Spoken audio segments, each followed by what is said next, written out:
Programa do Trabalhador. Oferecimento Sindai, Sindicato dos Trabalhadores de Água, Esgoto e Meio Ambiente do Estado da Bahia. Sindicato dos Metalúrgicos de Camaçari. Sindipetro, Sindicato dos Petroleiros do Estado da Bahia. Simpro, Sindicato dos Professores no Estado da Bahia. Sindipol, Sindicato dos Policiais Federais no Estado da Bahia. Sindijuf, Sindicato dos Trabalhadores do Poder Judiciário Federal na Bahia. APLB, Sindicato dos Trabalhadores em Educação no Estado da Bahia. E Sinergia, Sindicato dos Eletricitários da Bahia. Começa agora mais um programa com qualidade e credibilidade. Programa do Trabalhador. Ranieri Alves. O mundo pode até fazer você chorar. Deus te quer sorrindo. Programa do Trabalhador.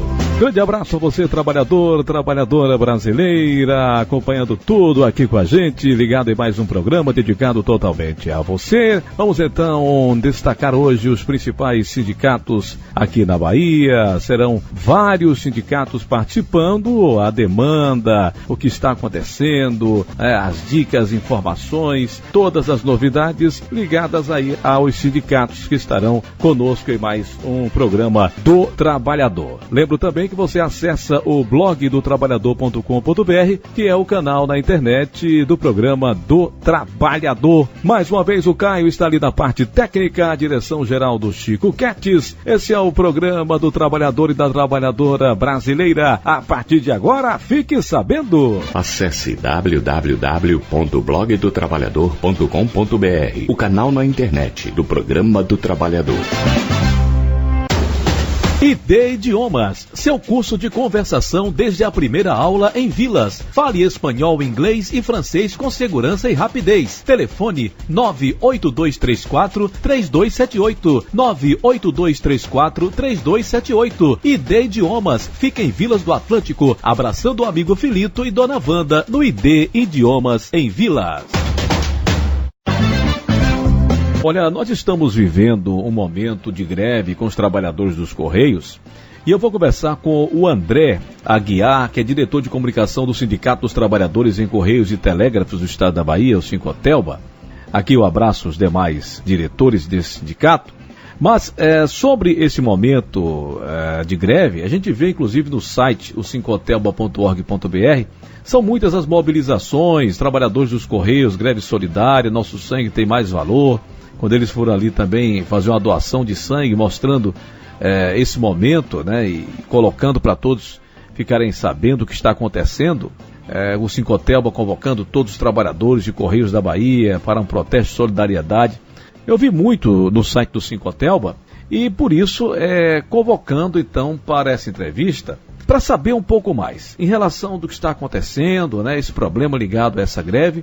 E é com o André Aguiar que a gente vai poder fazer essa matéria no dia de hoje aqui no programa do Trabalhador. Inicialmente, muito obrigado aí pela sua participação, viu, André? Olá, Ranieri, bom dia e a todos os ouvintes aí do programa do Trabalhador. Meu nome é André Aguiar, estou como diretor de comunicação do Sincotelba, o Sindicato dos Trabalhadores em Correios e Telégrafos do Estado da Bahia, e vamos falar um pouco aqui da nossa greve. Bom, por que os trabalhadores estão em greve? Explica pra gente, André Aguiar. Então, Ranieri, em 2019, tentamos negociar com a empresa, porém, em momento algum a empresa se mostrou disposta a negociar com os representantes da categoria, onde procurou o STF, o Supremo Tribunal do Trabalho, e protocolou dissídio coletivo, alegando que estava em vermelho. Então, os ministros pediu à empresa que apresentasse provas, documentações que comprovasse que a empresa estava no vermelho e não tinha condição de manter o acordo coletivo da categoria, dos trabalhadores de Correios. Analisando os documentos que foram apresentados pela empresa, o TST viu que a empresa estava mentindo, que a empresa tinha condições de manter o acordo coletivo da categoria, visto que a empresa estava nos últimos 3 anos, já dando lucro. Então, o TST fixou na sua decisão a validade do nosso acordo coletivo por 2 anos. Insatisfeita com isso, a direção dos Correios, né, entrou com mandado de segurança no STF, onde o ministro Dias Toffoli concedeu uma liminar aos Correios,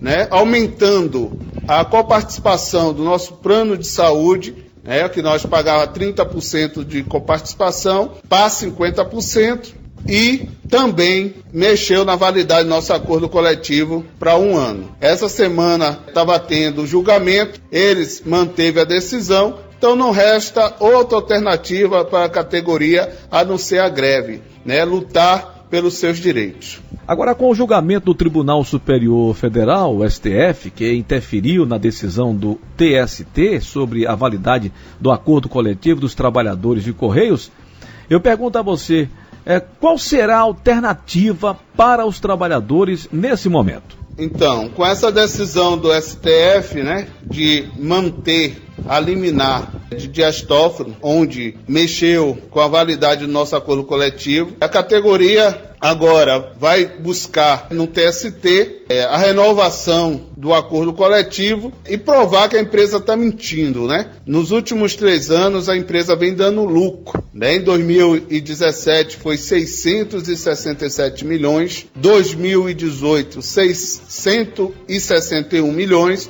2019 102 milhões e já agora no primeiro semestre de 2020, a empresa já apresenta um lucro de quase 400 milhões. Mesmo em meio à pandemia, a empresa está lucrando. Enquanto, outras empresas têm valorizado aí seus trabalhadores, os Correios estão na contramão. Os trabalhadores Correios, durante a pandemia, vêm prestando um serviço de excelência, foi colocado como serviço essencial e não tem tido nenhuma valorização da empresa, dessa direção dos Correios. Pelo contrário, eles querem retirar os direitos dos trabalhadores, redução de quase 40% dos salários dos trabalhadores. São conquistas com mais de 30 anos, desde 88, são cláusulas que a gente conseguimos no nosso acordo coletivo desde 88, que a empresa quer retirar.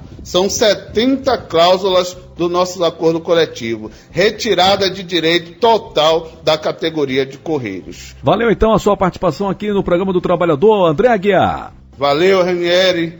A diretoria do Cicotelpa agradece pela oportunidade, agradece também a todos os ouvintes e pede ao apoio à população, pois não devemos aceitar a retirada dos nossos direitos. Queremos um correio público de qualidade para toda a população. Então essa é a nossa luta, pelos nossos direitos e pelo um correio público de qualidade para todo o povo brasileiro. Destaquei o Cicotelba, o Sindicato dos Trabalhadores em Correios e Telégrafos do Estado da Bahia, no programa do Trabalhador. Acesse blogdotrabalhador.com.br. Colégio Apoio, Educação Infantil, Ensino Fundamental e Ensino Médio. Você entre os melhores. Colégio Apoio fica em Vilas do Atlântico. Ligue 3379-0191, 3379-0191 ou entre no site do colégioapoio.com.br. Colégio Apoio fica em Vilas do Atlântico. Vamos destacar a partir de agora o Sindicato dos Trabalhadores do Poder Judiciário Federal da Bahia, o Sindijuf. Aqui um abraço a todos os coordenadores, a todos que estão na sintonia, aí nesse sindicato, o Sindijuf, e vou conversar com Fernanda Rosa, que é coordenadora de comunicação e mídias sociais do Sindijuf. Grande abraço, obrigado então mais uma vez sua participação conosco, Fernanda. Olha, a grande mídia tem investido pesado contra os servidores, e com argumentos de que a reforma administrativa vai resolver muita coisa no serviço público. Isso é verdade mesmo, Fernanda Rosa? Bom, em primeiro lugar, um bom dia para você, Ranieri, um bom dia para os ouvintes e um bom dia também para toda a classe trabalhadora do Brasil e principalmente da Bahia, Bom, respondendo a sua pergunta, para a gente está muito claro que essas divergências que são propagadas, que existem entre o governo Bolsonaro e a Rede Globo, e que também existem entre o governo e o Congresso, quando se trata do projeto de desmonte do serviço público, toda a direita e toda a mídia burguesa se unificam. Aí as diferenças acabam. Inclusive, eles divulgam uma série de fake news para jogar a população contra os trabalhadores, que são justamente aqueles que no dia a dia fazem a saúde, a educação e o judiciário possíveis no Brasil. O que eles querem, na verdade, é precarizar o pouco serviço público que ainda temos com essa reforma, ou melhor dizendo, contra a reforma administrativa. O que eles querem é jogar todos os setores públicos que dão lucro, como a Previdência, a saúde, a educação, os bancos, o petróleo, o saneamento básico, etc., no colo da iniciativa privada. Inclusive, o exemplo mais claro dessa propaganda enganosa que eles fazem contra o serviço e o servidor público foi um divulgado recentemente como se fosse um estudo feito pelo Instituto Milênio, que, na verdade, nada mais é do que um verdadeiro ataque ao serviço público, com o objetivo claro de induzir a opinião pública a erro e a atribuir culpa pela crise aos gastos do governo com o setor público, o que é uma grande falácia. Agora, o que eles não contam é que no Brasil não existe excesso de servidores. Pelo contrário, só para você ter uma ideia, o Brasil não está nem entre os 15 países do mundo com o maior número de servidores públicos. Em primeiro lugar está a Noruega, que tem 30% da população de servidor público. E em 15º lugar está o Japão, com 5,9% da população. Atrás ainda da Suécia, a França, Reino Unido, Estados Unidos e a Alemanha. Ou seja, o Brasil não está nem entre os 15 que tem o maior número de servidores públicos. Na verdade, o Brasil tem, em termos proporcionais, em torno de 1,4% a 1,6% da população só de servidores públicos. Ainda segundo esse instituto, as carreiras jurídicas têm uma remuneração inicial de R$24 mil. Mas, na verdade, o que eles não dizem é que só quem ganha esse salário inicial são juízes, procuradores, advogados da União, ou seja, aqueles que ocupam as chamadas carreiras de Estado. Mas, em momento nenhum, a maioria dos servidores, principalmente mesmo do judiciário, que eles dizem que tem salários altíssimos, chega começando o início de carreira ganhando um salário desse. Para você ver o tamanho das mentiras que eles falam. E também, sem contar que os servidores da União já estão com salários congelados, ou seja, sem reposição da inflação, há mais de 3 anos. Nós não temos database, que é uma coisa que também a imprensa não diz, Enquanto todo trabalhador brasileiro tem lá o meizinho lá que tem que fazer alguma reposição, do salário, nós não temos database, Então,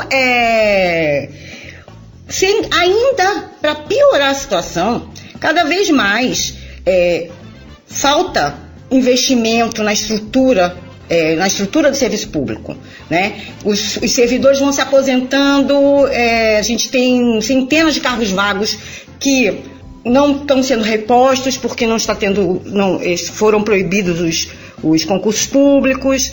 Então, assim, são muitas mentiras contadas que a população brasileira precisa ficar atenta. Eu estava vendo que a reforma administrativa põe em risco também a estabilidade do servidor. O que significa isso? Significa que eles vão colocar um monte de funcionário pela janela, sem concurso público, que são aqueles apadrinhados, aqueles que fazem rachadinha, funcionários fantasmas, e por aí vai, porque vão ser todos os apadrinhados. Apadrinhados são exatamente aqueles funcionários que não comparecem no trabalho, porque nós temos ponto, nós temos que estar ali todo dia, entendeu? Mesmo agora, nessa época de pandemia, nós estamos trabalhando em casa, mas estamos trabalhando. Nós temos que ali dar a nossa cota, mostrar para o chefe, mostrar para o juiz, mostrar para quem quer que seja que nós estamos ali produzindo, que nós estamos trabalhando. Infelizmente, Ranieri, muita gente no Brasil condena a estabilidade do servidor público. Mas o que a população não sabe é que até 1967, quando foi criado o Fundo de Garantia, todos os trabalhadores tinham estabilidade no emprego após 10 anos trabalhados por um mesmo empregador. E por pressão da iniciativa privada, principalmente das multinacionais que começaram a vir para o Brasil, no final da década de 60, eles acabaram com a estabilidade do trabalhador, propiciando, obviamente, a demissão sem justa causa. Mas como uma forma de compensação, eles criaram o FGTS, para que o trabalhador demitido não ficasse com uma mão na frente e outra atrás. É claro que é preciso lembrar que na época nós vivíamos um sistema capitalista que eles diziam que era do bem-estar social, e não esse sistema neoliberal que quer acabar com tudo, que quer matar o povo de fome, né? Desde que o capitalista não perca seus lucros. Bom, mas aí, enfim, continuando. A estabilidade só ficou mantida para os servidores públicos concursados. Veja bem que aqueles que não são concursados, que de alguma maneira ocupam cargos em comissão, que são colocados por influência de alguém, tá? Não tem também a estabilidade, só os concursados. E também, lembre-se que nós, por isso, não recebemos o FGTS. Mas, preciso ressaltar que a estabilidade funciona como uma forma exatamente de impedir que o servidor público tome alguma atitude ilegal ou arbitrária por ordem de um chefe, de um político ou de alguém que tenha um poder, porque ele sabe que ele não deve e não é obrigado a atender nenhum tipo de ordem manifestamente ilegal ou arbitrária. E se ele não tivesse estabilidade, ele vai fazer o que o chefe mandar, mesmo que seja ilegal, mesmo que ele prejudique alguém. Então, a estabilidade serve para isso, para que o servidor possa dizer: não, chefe, essa ordem que o senhor está me dando é ilegal, é imoral, vai prejudicar alguém, não pode ser dessa maneira. E é por isso que existe a estabilidade, né?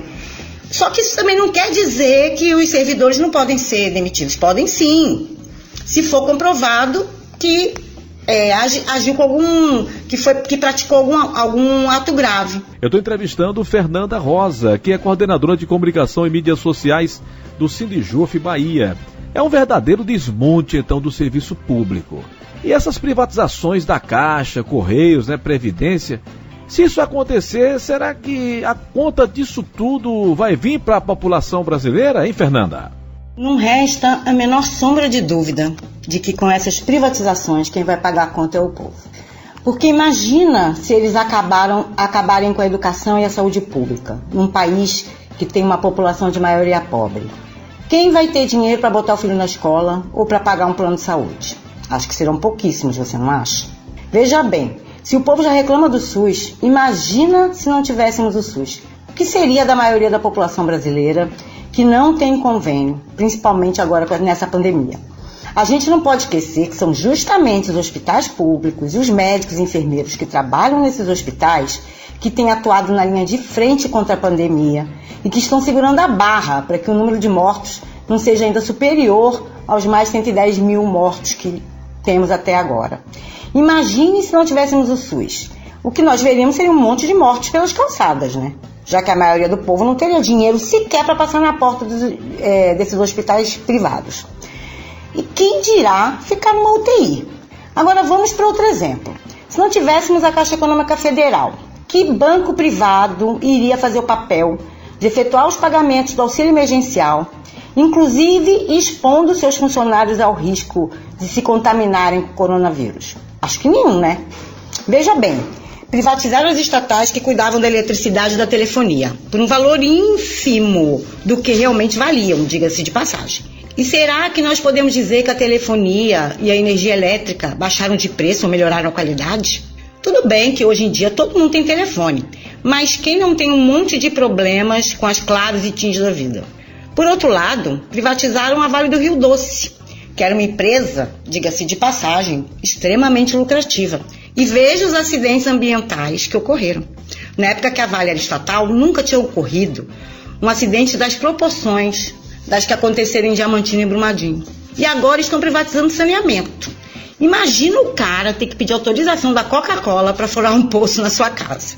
Estão também privatizando a Petrobras e o valor dos combustíveis não caiu, enquanto que o preço dos barris de petróleo no mundo inteiro caiu, o preço. E isso sem contar o preço do gás de cozinha, que todo já sobe, né? E por aí vai. Por isso, eu quero dizer para o senhor e para a senhora ouvintes, antes de vocês saírem por aí falando mal do servidor público e do serviço público em geral, pense em como seria a sua vida sem eles. Mais uma vez, muito obrigada pela oportunidade e um bom dia a todos e todas. Muito obrigado, Fernanda Rosa, coordenadora de comunicação e mídias sociais do Sindijuf. Eu destaquei o Sindicato dos Trabalhadores do Poder Judiciário Federal na Bahia, aqui no programa do Trabalhador e da Trabalhadora Brasileira. Acesse www.blogdotrabalhador.com.br, o canal na internet do Programa do Trabalhador. A Confip é assessoria contábil. Ligue para o nosso amigo André Campos no 71-3334-4345, 71-3334-4345 e tenha a melhor assessoria contábil na Confip, que fica na Vasco da Gama. Vou destacar no programa do Trabalhador o Sindicato dos Metalúrgicos de Camaçari. Aqui eu abraço a todos os diretores desse sindicato e vou mais uma vez entrevistar o Júlio Bonfim, que é o presidente do Sindicato dos Metalúrgicos. Agora, no último dia 19, ele colocou mais um vídeo, né, no seu Face e explicando e em comunicado, né, que inclusive muito importante, para os trabalhadores que estão em layoff no Complexo Ford. Vamos então ouvir o que diz o presidente Júlio Bonfim, do Sindicato dos Metalúrgicos de Camaçari, aqui no programa do Trabalhador. Bom dia, companheiros e companheiras, trabalhadores e trabalhadoras metalúrgicos de Camaçari. Aqui quem fala é Júlio Bonfim, presidente do Sindicato dos Metalúrgicos de Camaçari. Companheiros, deixar claro aqui para todos que estão em layoff, essa informação para os trabalhadores que estão em layoff do Complexo Ford, em Ford e parceiras, como também as empresas que vão entrar em layoff, que estão fora do Complexo Ford. Vamos lá. Trabalhadores que estão em layoff. Existe duas veias de pagamento. Existe dois modelos de programa de pagamento e de garantia de emprego. Primeiro foi a medida 936, que tinha toda aquela catástrofe de desconto de 75% do valor salarial, que o sindicato teve que intervir para que esse impacto do desconto salarial de 75% para o trabalhador viver com 25%, que era impossível, o sindicato negociou, reduziu esse desconto até zero para quem recebe menos, no caso, que estão até o 10º step do grau 62, e sucessivamente teria um aumento desse desconto até o grau 66, que chegaria a 25% de desconto. Medida 936 é uma coisa, layoff, que é uma suspensão de contrato de trabalho, é outra. A veia de pagamento do layoff é o FAT, Fundo de Amparo ao Trabalhador. Esse Fundo de Amparo ao Trabalhador é pago pela Caixa Econômica Federal, como foi no ano de 2016. O que eu falei no vídeo anterior, deixei claro também, era o seguinte: para não ter aglomerações e a proteção e a garantia de o trabalhador não poder se contaminar, a gente sabe que isso pode ser contaminado na hora de se sacar também, como qualquer outro lugar, no supermercado, você pode ir, na rua, que você pode circular, ou em uma clínica que você possa ir fazer uma consulta, mas a gente tentou, pelo menos nesse momento, como foi em 2016, que não existia pandemia, no Hotel Plaza, teve trabalhadores que ficaram lá 4 horas, 5 horas, amutuado, preenchendo ficha, junto ao Ministério do Trabalho, junto à Caixa Econômica Federal, que foi as fichas de entrada do layoff. Esse protocolo de preenchimento de entrada para a aplicação do layoff não foi feito em 2020 pelo trabalhador. Foi como eu falei no vídeo, quem estaria responsável de fazer isso seria a empresa. No caso do recolhimento, do recebimento do dinheiro, ele tem que ir na Caixa Econômica Federal ou nas lotéricas. Em que condição? Os empregados que possuem cartão cidadão poderão efetuar o saque do valor nas agências da Caixa Econômica Federal ou nas lotéricas. 2. Empregados que não possuem conta ativa ou os cartões cidadão, o cartão cidadão, somente poderão efetuar o saque do valor nas agências da Caixa Econômica Federal, apresentando um documento de identidade com foto e carteira de trabalho física ou digital. Você leva 2 documentos, sua carteira de trabalho física e a sua identidade ou habilitação. Você vai na boca do caixa para retirar o dinheiro seu, que pode chegar até 1.813, deixar claro.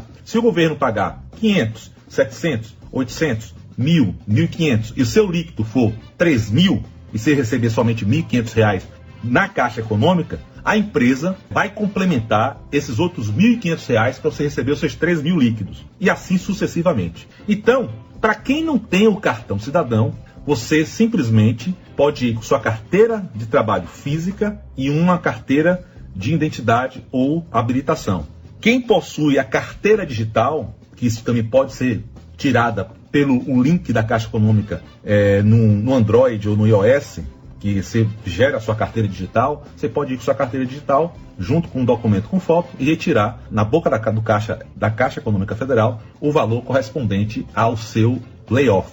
E quem possui, os empregados que possuem cartão cidadão, poderão efetuar o saque no valor nas agências da Caixa Econômica, no próprio caixa eletrônico ou nas lotéricas. Então estou deixando isso aqui bem claro, para não ter uma mistura na forma de pagamento do que foi a medida provisória 936 e do que é o pagamento do layoff. Todos os trabalhadores que entraram no layoff em 2016 sabem que o valor de recolhimento da contribuição de layoff foi feito na Caixa Econômica Federal.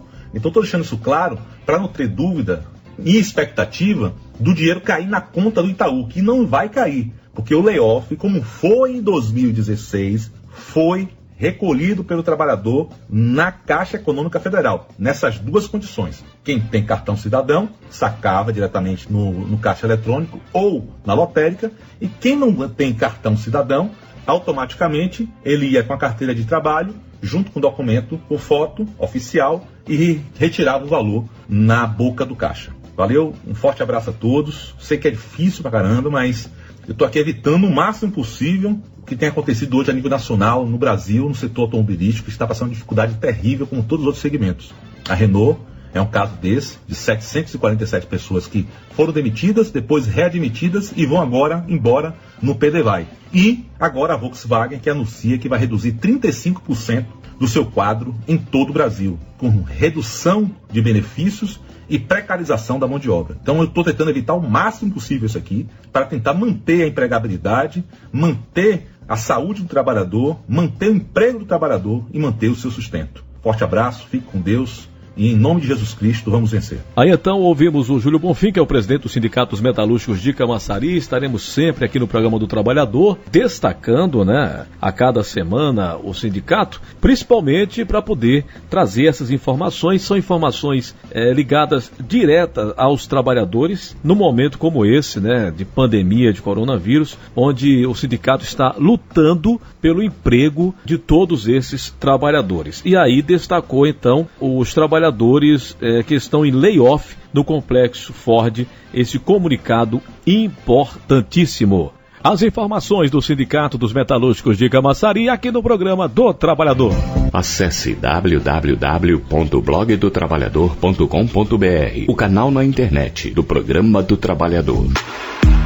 A organização do Desafio Metal Bike 2020 informa que, devido à aprovação do Congresso Nacional sobre o novo calendário eleitoral, onde o segundo turno das eleições municipais acontecerá no dia 29 de novembro, a data de realização da prova mudou para o dia 13 de dezembro, no mesmo local e horário. A prova continua sendo válida pela Federação Baiana de Ciclismo e Confederação Brasileira de Ciclismo, e com a maior premiação em dinheiro do Norte e Nordeste. Cobertura aérea ao vivo com helicóptero, sorteio de 10 bikes entre todos os inscritos e um show de prêmios. Sem contar, é claro, com o novo percurso da prova, com mais de 50% de single tracks e um bike park inédito. Maiores informações, acesse www.desafiometalbike.com.br. No programa do Trabalhador, vou destacar a partir de agora o SINDAI, o Sindicato dos Trabalhadores em Água, Esgoto e Meio Ambiente do Estado da Bahia. Aqui eu abraço o Gregório Rocha, que é o coordenador geral desse sindicato. Aí aos demais coordenadores também, o Edmilson Barbosa, o Aloísio, o Eric Maia, que é o coordenador de comunicação, ao secretário geral, o Danilo Assunção. Um abraço a todos vocês e vamos então destacar mais uma vez o SINDAI.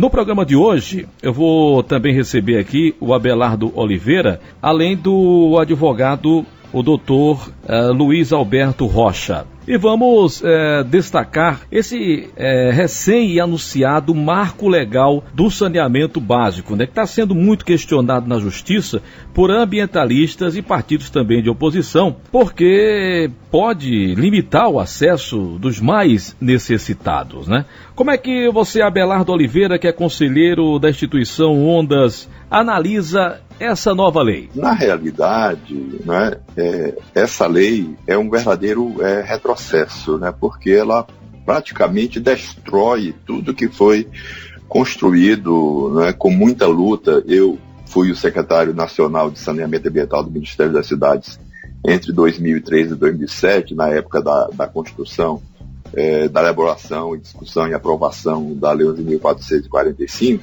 né? E isso foi feito com muita discussão. Então, na realidade, né, a lei atual, o marco regulatório atual, ele permite todas as formas, né, de participação privada, quer seja concessão, PPPs, abertura de capital, alienação total de ativos, emissão de debêntures, participação, né, em sociedade de propósito específico, colocação de... ou seja, tudo, não é?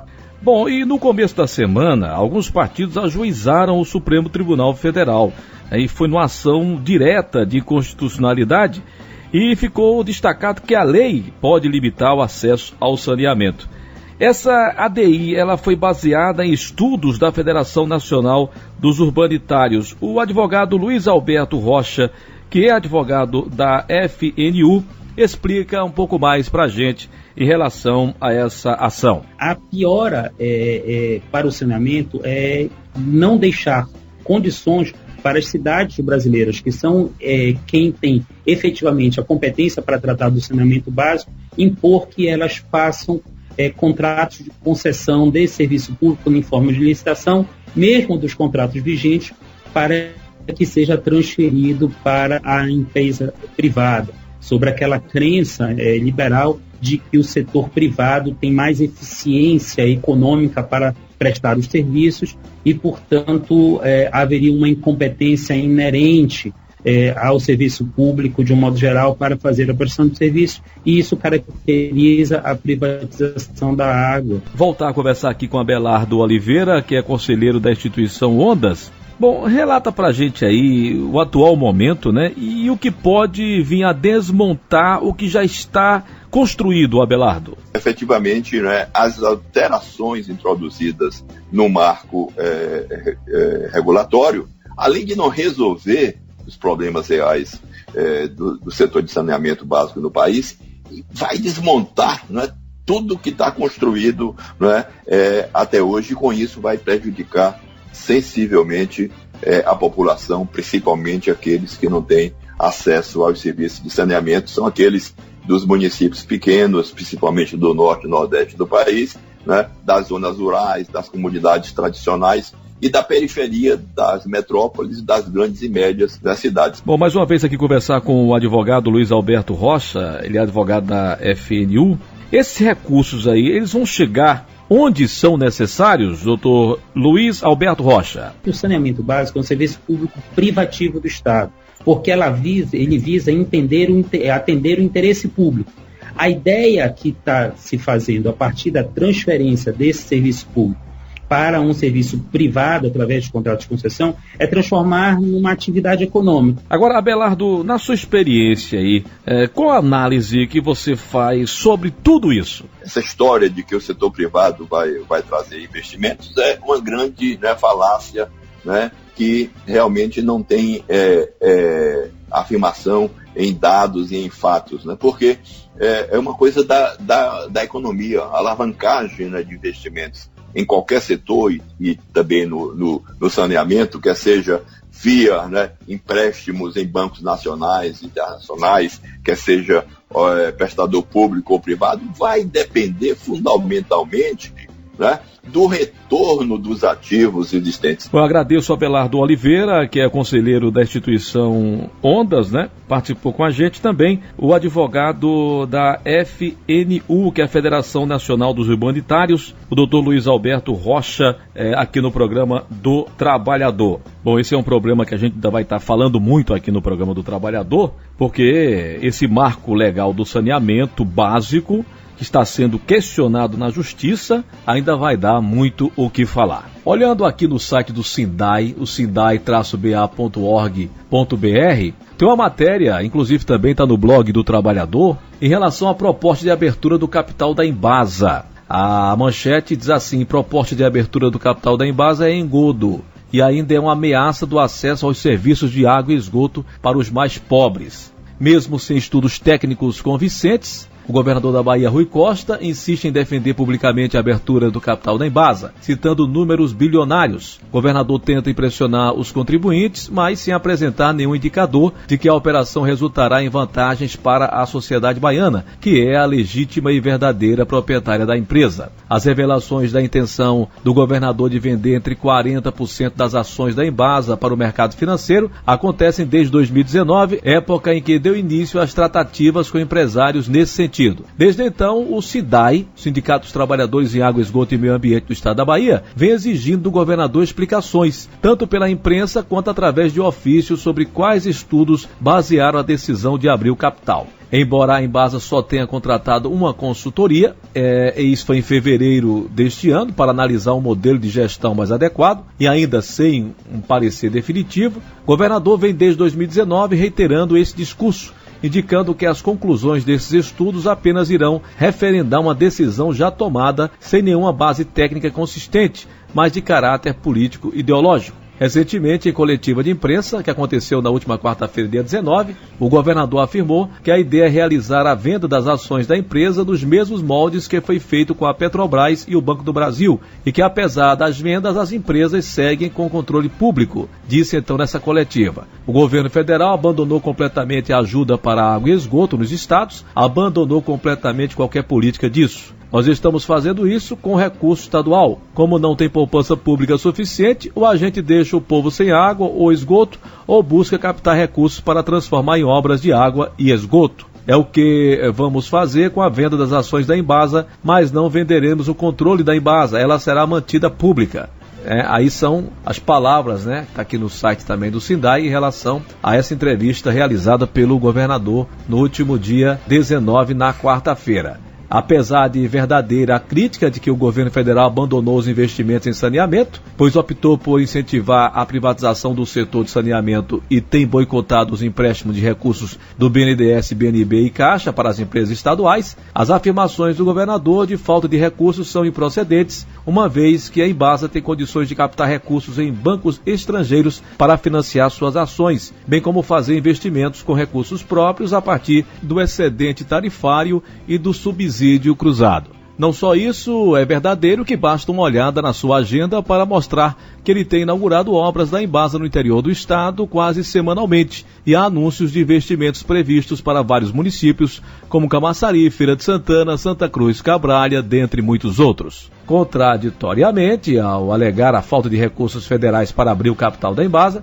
o governador se alinha à mesma política do governo federal, que é de abrir o mercado da água para as empresas privadas. Vende 40% hoje, para que o próximo governador venda o resto. Ao contrário do que diz o governador do estado, a abertura de capital causará enormes prejuízos para a Embasa e para o povo baiano, em especial os mais pobres. O primeiro prejuízo é a perda de isenção de impostos que a empresa goza atualmente, da ordem de quase R$500 bilhão por ano, retirando da empresa recursos que seriam investidos na melhoria e ampliação dos serviços de água e esgoto. Tal prejuízo já havia sido demonstrado outrora quando a tentativa atabalhoada do Estado de incluir ações da Embasa como garantia para a captação de recursos através da criação da Bahia Invest. Diz aqui ainda essa nota que está no site do Sindai. Hoje o estado da Bahia tem 99,7% das ações da Embasa e caso abra o capital, mesmo que o estado tenha a maioria das ações, ele perderá o protagonismo decisório da empresa, pois a Embasa terá que se submeter a toda a legislação do mercado de capitais, da Bolsa de Valores e da CVM, de modo que a prioridade será proteger os acionistas privados e não o interesse público. Dessa forma,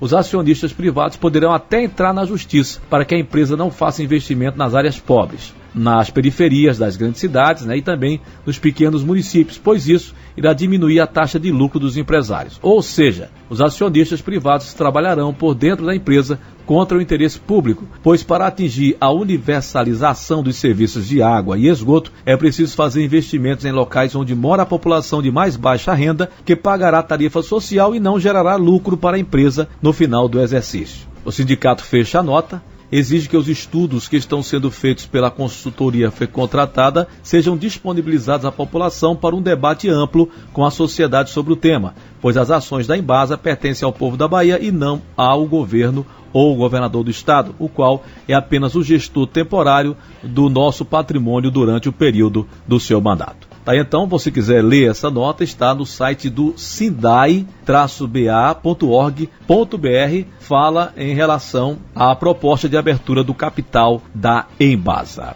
Bom, eu destaquei o Sindicato dos Trabalhadores em Água, Esgoto e Meio Ambiente do Estado da Bahia, aqui no programa do Trabalhador. blogdotrabalhador.com.br, o portal do programa do trabalhador. Epic, inglês do seu jeito, fluência em menos de um ano, turmas reduzidas e aulas individualizadas, dia e hora que você puder, atendimento personalizado. Epic, formando fluentes em inglês, 3346-1045, 3346-1045, abraçando o amigo Luiz e todos na Epic, que fica na Pituba. E agora, no programa do Trabalhador, vou destacar o Sindipetro, o Sindicato dos Petroleiros no estado da Bahia. Aqui eu abraço o Jairo Batista, que é o coordenador geral, os demais coordenadores e coordenadoras desse sindicato. Vou conversar hoje também com o coordenador do Sindipetro, mas ele que é também coordenador geral da Federação Única dos Petroleiros, a FUP, que é o David Bacelar. Dá o prazer aí de poder participar conosco. Obrigado por tê-lo aqui no programa do Trabalhador, hein, David? Bom dia, Ranieri, tudo bem? Deixar um abraço aí para você, para todos os ouvintes, todas as ouvintes do programa do Trabalhador. A gente agradece aí por essa parceria e deixar um salve aí para todas as categorias, todos os trabalhadores e trabalhadoras que estão nos ouvindo nesse momento, nessa grande rádio que é a Rádio Metrópole. Um forte abraço. Bom, o Sindipetro lançou uma campanha em comemoração aos 70 anos da refinaria Landulfo Alves. O que vocês pretendem com essa campanha? É só uma homenagem, ô David? É também uma homenagem, mas não apenas isso. A campanha, que tem o nome Relan 70 anos, História, Luta e Resistência, ela foi lançada em frente ao portão principal da refinaria Landulfo Alves na manhã dessa quarta-feira, dia 19. Mas tivemos todo o cuidado necessário para evitar a contaminação dos trabalhadores e trabalhadoras. Fizemos a distribuição de máscaras, de álcool em gel e mantendo o distanciamento social, porque nós respeitamos a ciência e as autoridades de saúde. Essa campanha, ela começa em comemoração aos 70 anos da primeira refinaria nacional, refinaria essa que entrou em operação no dia 17 de setembro de 1950, e tem o objetivo de mostrar para a sociedade a importância da Relan, a refinaria Landulfo Alves, para o desenvolvimento da nossa querida Bahia. Desenvolvimento esse que é garantido a partir da geração de emprego e renda, a partir da arrecadação de vários impostos, como os royalties, ISS e ICMS, o qual, por sinal, a refinaria é responsável por 20% de todo o ICMS do Estado, e dos investimentos que são feitos nas áreas sociais, ambientais, culturais, educacionais, pela própria Petrobras aqui na região. É também uma homenagem aos petroleiros e petroleiras, que no dia a dia, no chão da fábrica, com muita dedicação, transformaram a nossa refinaria na segunda maior refinaria do país em capacidade de processamento. Muitos desses trabalhadores estavam lá conosco no ato, tanto trabalhadores do turno, como do ADM, e até mesmo alguns terceirizados que participaram desse ato de lançamento da campanha. Durante todo esse mês, nós faremos aí até o dia do aniversário da refinaria, que é dia 17 de setembro, uma série de atividades que incluem lives com especialistas na área econômica, jurídica, falando sobre a importância da refinaria Landulfo Alves para o desenvolvimento industrial, econômico e social do estado da Bahia, além, obviamente, de vários anúncios que faremos aí nas rádios, sites, campanhas em outdoor e quem sabe até anúncios em TV sobre os 70 anos da nossa querida refinaria Landulfo Alves. E como é que está essa situação da refinaria Landulfo Alves? Parece que já tem um comprador, é isso mesmo? E essa venda, ela é legal? Além de ilegal, essa venda ela é imoral. A RELAM ela foi colocada à venda pelo governo Bolsonaro, apesar da decisão do Supremo Tribunal Federal, que proibiu a venda de estatais sem uma licitação pública transparente e aval do Congresso Nacional. Portanto, essa venda é sim ilegal e felizmente o Congresso Nacional entrou com uma reclamação junto ao STF contestando essa ilegalidade da venda, porque a gestão do sistema Petrobras, ou seja, a gestão Castelo Branco, está se utilizando de subterfúgios para burlar a decisão do STF, criando uma subsidiária a partir da refinaria, dos terminais marítimos e terrestres e todo o sistema logístico ligado a ela, para vender depois de ter criado essa subsidiária. Isso sem o aval do Congresso e sem um processo licitatório limpo e transparente. Há também uma importante iniciativa e atuação da Frente Parlamentar Mista em Defesa da Petrobras, liderada pelo senador Jean Paul Prats, do Rio Grande do Norte, e com todo o apoio do senador Jacques Wagner, aqui da Bahia, que tem buscado aí diálogos com diversos parlamentares, tanto da Câmara quanto do Senado, bem como diálogo com secretários e governadores, principalmente daqui da região Nordeste, para a gente tentar barrar esse processo de privatização. Provavelmente o comprador da refinaria, que já está em fase de negociação avançada, é um fundo de investimento árabe chamado Mubadala, que já investe em outros ativos do setor de petróleo e gás, como, por exemplo, tem 3 grandes refinarias lá no México, onde tem uma sociedade entre a Saudi Aramco, a maior petrolífera do mundo, com a Shell, e que, por sinal, já exportam para o Brasil em torno de 200 mil barris de derivados de petróleo por dia, ou seja, o povo brasileiro já tem pago aí mais caro derivados de petróleo, como gasolina, diesel, gás de cozinha, que têm sido importados de outros países. Então é bom sinalizar aqui que se a RELAM ela vier a ser vendida, privatizada, provavelmente ela utilizará petróleo árabe e não brasileiro, o que já reduz aí repasses de impostos para o governo federal, estadual e municipal, e poderá fazer também com que o cidadão, a cidadã, pague combustíveis ainda mais caros, tendo em vista que tem todo um custo logístico envolvido nessa operação.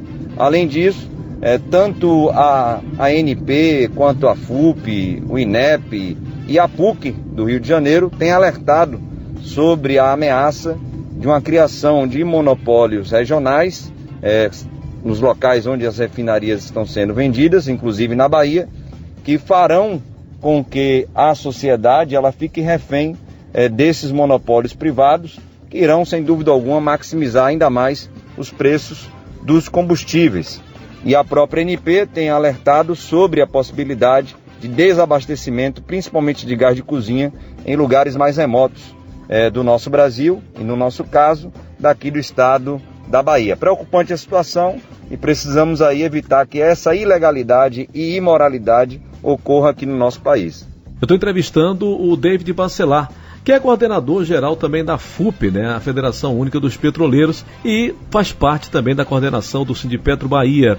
Fale um pouco aí então da importância da RELAM para o estado da Bahia, David. Sem a refinaria Landulfo Alves, nós não teríamos o polo petroquímico de Camaçari, que hoje é o maior polo petroquímico do hemisfério sul do nosso planeta e nem o processo de industrialização do nosso estado.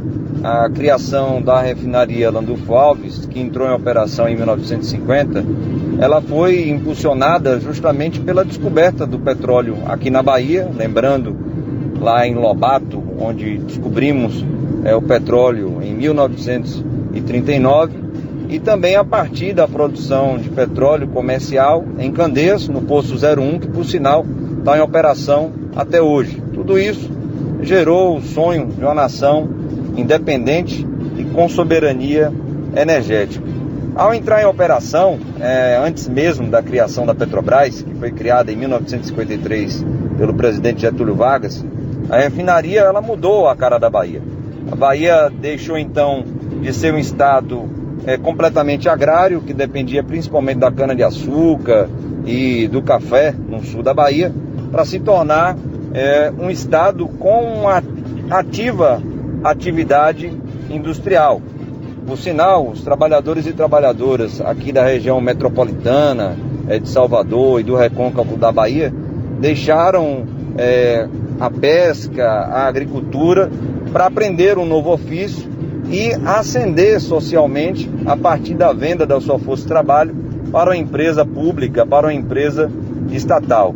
Infelizmente, esse movimento de libertação do povo baiano, dos trabalhadores e trabalhadoras da Bahia, foi interrompido, de certa forma, durante o período da ditadura civil e militar, que ocorreu no Brasil a partir de 1964, também com os governos neoliberais, que reduziram muito o número de trabalhadores e trabalhadoras, mas foi retomado a partir dos governos do PT em 2003, principalmente com os mandatos do presidente Lula, quando nós tivemos uma ampliação grande da Petrobras em todo o Brasil e principalmente no Nordeste e aqui na Bahia.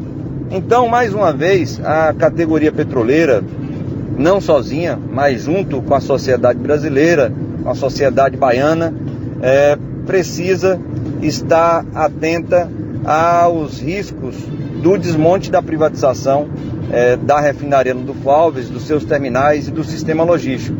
Assim como em 1953, com a campanha O Petróleo é Nosso, onde a sociedade brasileira foi às ruas para pressionar o governo Getúlio para criar a Petrobras e não aceitar as pressões internacionais que diziam que não havia petróleo no Brasil, mais uma vez a sociedade ela é chamada à sua responsabilidade. Precisamos que os baianos, as baianas, os brasileiros, as brasileiras, mais uma vez, se juntem e digam que a Petrobras fica na Bahia, ajudando a desenvolver a nossa indústria, a nossa economia e principalmente a ajudar no desenvolvimento social do nosso estado. Muito obrigado, com certeza a gente aqui mais uma vez agradece pelo espaço que sempre nos é dado e que é importante para trazer informações reais à sociedade que nos ouve nesse exato instante. Forte abraço e um bom final de semana a todos e todas. Muito obrigado. Então, David Bacelar participou conosco. Destaquei o Sindipetro, o Sindicato dos Petroleiros do Estado da Bahia, aqui no programa do Trabalhador e da Trabalhadora Brasileira. Acesse blogdotrabalhador.com.br. Pet Tep, desde 2015, cuidando do seu amiguinho. Tudo para o seu pet em um só lugar. Amplo estacionamento, estrutura moderna, produtos diferenciados na Pet Tep, com centro cirúrgico, centro estético completo, consultas, vacinas e muito mais. Na Pet Tep, fica em Vilas do Atlântico. Acesse pettep.com.br ou ligue 3369-1079, 3369-1079. Abraçando Marcos, a veterinária Sila, o veterinário Adriano, todos na Pet Tep em Vilas. E por falar em direito, eu vou mais uma vez receber o advogado Cléricio Amorim e hoje para o trabalhador um pouco sobre o adicional noturno. Ele vai destacar mais pra gente. Cléricio Amorim. Olá, Ranieri, bom dia. Um abraço a você e a todos os amigos aqui do programa do Trabalhador. Falo hoje de adicional noturno. Nesse período de pandemia, período de flexibilizar, período de ter uma sensibilidade, tanto parte do trabalhador como parte do colaborador, do empregado, a gente observa muitas mudanças em relação aos horários estágio de trabalho. E o adicional noturno, o trabalhador precisa prestar muita atenção, porque a legislação trabalhista determina que quem trabalha no período noturno, um período que vai de 22 horas até as 5 horas da manhã, deve ter uma remuneração 20% maior do que quem não trabalha nesse período. Nas atividades rurais, o horário de trabalho noturno executado na lavoura é entre 21 e 5 da manhã, da pecuária entre 20 e as 4 da manhã. E lembro do meu amigo Diego Oliveira, grande mestre do direito do trabalho, que trazia um exemplo, falava da pecuária para lembrar das vaquinhas que tiram leite, tem que acordar mais cedo. Então, na pecuária de 20 às 4 da manhã, o trabalhador urbano de 21 às 5 da manhã, esse é o período do trabalho que o trabalhador tem direito ao adicional noturno. Isso é uma forma de recompensar o trabalhador, viu, René? Afinal, ele tem toda a sua vida impactada, bem como a saúde, relações sociais, tudo isso acaba modificando a rotina do trabalhador e por isso ele deve ser remunerado e a remuneração é 20%. Lógico, o tempo é curto, a gente sabe que não dá para abordar todos os assuntos em relação ao adicional noturno, mas espero que os nossos ouvintes possam compreender um pouco. Qualquer dúvida, entrar em contato aí com a gente através do Programa do Trabalhador, que lógico, o programa vai estar informando também através do nosso blog. Um grande abraço, Ranieri, um abraço a você e a todos os ouvintes. Tá, então, ouvimos o advogado Clérison Amorim, porque se o assunto é direito, a gente destaca também aqui no Programa do Trabalhador. Acesse www.blogdotrabalhador.com.br, o canal na internet do Programa do Trabalhador. Saúde é prioridade, dinheiro importante. Só que muita gente não tem plano de saúde. Pensando nessa situação, a Master Life criou um aplicativo que oferece inúmeras vantagens, como alternativa aos convênios médicos, tratamentos dentários com vários benefícios, 100% cobertos e com descontos de até 80% nos demais. Estabelecimentos credenciados como óticas, faculdades, farmácia, comércio e tudo isso com descontos de até 80%. E mais, você pode ter uma renda extra. Basta indicar nosso aplicativo para seus amigos e contatos e ganhar dinheiro, viagens e prêmios. O aplicativo Master Life ainda conta com sorteios semanais e mensais de brindes e vantagens. E para usufruir de tudo isso, você paga uma taxa única e anual para toda a sua família. Não perca essa oportunidade e navegue em um mundo de vantagens do aplicativo Master Life. Programa do Trabalhador. E assim chegamos ao final de mais um Programa do Trabalhador. Agradeço a todos que ficaram aí na sintonia. Você pode continuar agora acessando e sabendo de tudo o que está acontecendo nos sindicatos da Bahia através do blog do trabalhador.com.br, que é o canal da internet do Programa do Trabalhador. Continue aqui na programação líder da Rádio Metrópole. Um abraço a todos. Acabou o programa. Programa do Trabalhador. Programa do Trabalhador. Oferecimento Sindai, Sindicato dos Trabalhadores de Água, Esgoto e Meio Ambiente do Estado da Bahia. Sindicato dos Metalúrgicos de Camaçari. Sindipetro, Sindicato dos Petroleiros do Estado da Bahia. Simpro, Sindicato dos Professores no Estado da Bahia. Sindipol, Sindicato dos Policiais Federais no Estado da Bahia. Sindijuf, Sindicato dos Trabalhadores do Poder Judiciário Federal na Bahia. APLB, Sindicato dos Trabalhadores em Educação no Estado da Bahia. E Sinergia, Sindicato dos Eletricitários da Bahia.